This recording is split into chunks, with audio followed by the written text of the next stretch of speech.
Sa 101.1 Yes FM. Sa mga bumabiyahe ngayon, doble ingat po tayo sa mga malilikot ang kamay. Kung hindi man wallet ang inaabot sa'yo, baka gustong hawakan ng mo.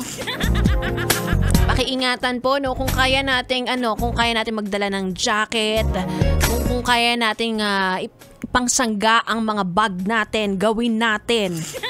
Diba? Kasi lalong-lalo na sa mga kababaihan, kasi kapag nahawakan na nila, wala na tayong magagawa. Kahit maghurumentado tayo, pwede naman tayong magreklamo, Kasi yung iba yung mga pababa, yung mga hindi mo na mahabol, ang kakapal ng muka. Galit na naman.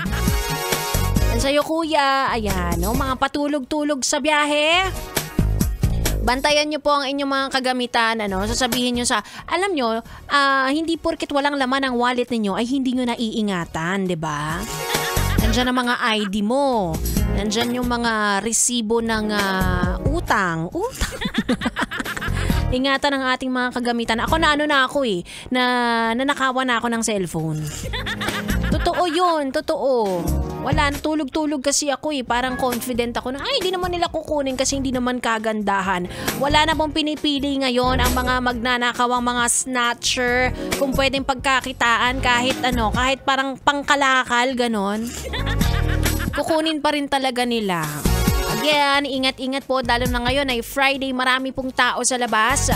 Marami kayong makakasabay pa uwi. Doble ingat, lalo na kapag wala namang nag-aalaga sa'yo.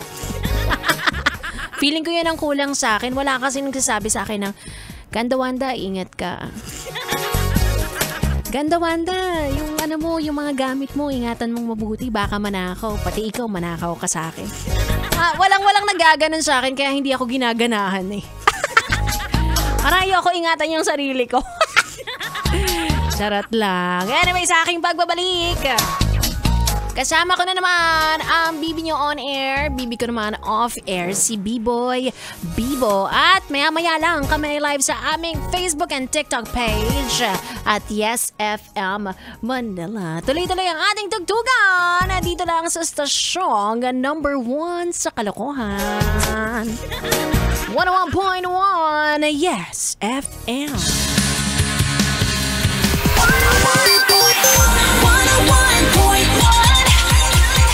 Yes